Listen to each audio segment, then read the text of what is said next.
I think it's important to uh, recognize that this U.S. gambit, the one that Brzezinski spelled out in 1997, was a piece of a larger puzzle.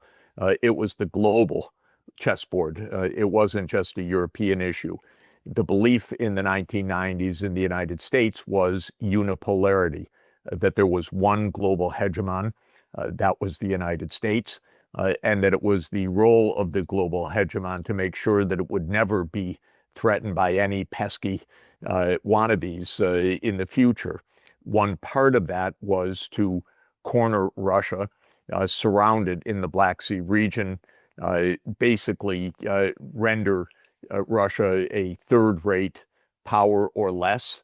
Brzezinski openly opined about Russia breaking into a number of weak separate units that would be joined together as some kind of confederacy, not even a federation, but some kind of confederacy of a European Russia, a Siberian Russia, and an Far East Russia. So they were dreaming that the U.S. would run the world, and this is one part of it. And the real dreamers, the delusionists, became known as the neocons. They thought that the U.S. would render Russia into, as I say, a third-rate power or completely broken, that the U.S. would dominate the Middle East, and that was a big part of the project, especially a Zionist orientation, because the U.S. went to war repeatedly for the sake of Greater Israel, which is so weird and almost unimaginable, but it was part of the neoconservative playbook. And in East Asia, the truth is they didn't have a strategy for China because they're not very intelligent people. They couldn't look ahead, and they didn't see that China was going to rise as a major power. So if you go back to the late 1990s, China barely figures in any of the discussions. It's not like they were plotting what to do. China was a place that was going to assemble our toys and automotive components and electronics gears and phones and things like that. It wasn't a matter of geopolitical concern at the time. So this unipolar project had its European dimension in NATO enlargement. And this, of course, ran contrary to the fundamental alternative vision of European security, which was ostensibly the one that had ended the Cold War. Because remember that the end of the Cold War was German reunification in 1990, based on the 4+2 framework. And the goal of that settlement was indivisible security in Europe, that there would not be blocs. In fact, it was quite explicit of the US and Germany that NATO would not play any kind of strategic bloc role going forward. And the US said to Gorbachev, we will not take advantage of your unilateral ending of the Warsaw Pact military alliance or your economic and financial weakness as of the early 1990s. We will have indivisible security. And several treaties and agreements under the framework of the Organization of Security and Cooperation in Europe defined that kind of indivisible security. NATO was the opposite of that. NATO is bloc politics. The OSCE was the end of bloc politics.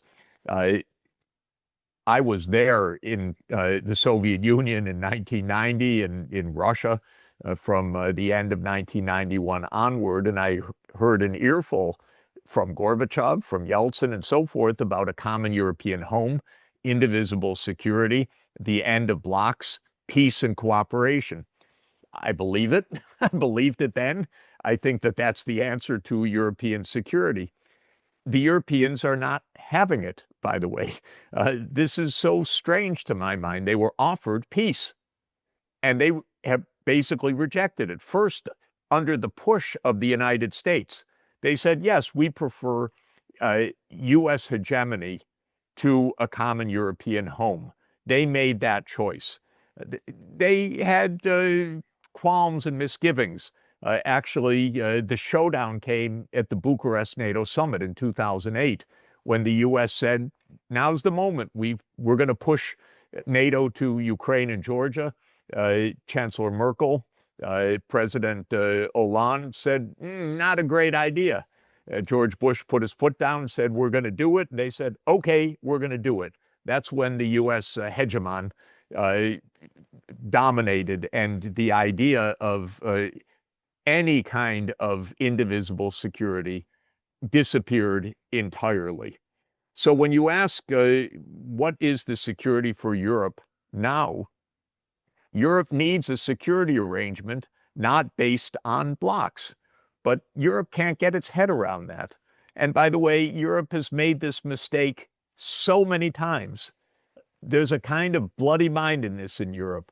I'm just rereading the history of Poland refusing to form a common security agreement with the Soviet Union in 1939, even as Nazi Germany was about to destroy Poland. But Poland hated the Russians so much that it wouldn't even look to the Soviet Union for protection in 1939. If you look back at that, it's completely suicidal. And Europe is just a difficult place. Everybody hates each other. And so they can't imagine collective security. They can't imagine indivisible security. Now, what do I recommend for this? I recommend that the Europeans have direct diplomacy with Russia. I recommend, by the way, that you don't put European security literally in the hands of a few Baltic state politicians. This is to put Europe's politics into the hands of the most rabidly Russophobic people on the whole continent. But if Europe maintains its Russophobia, there is no security for Europe.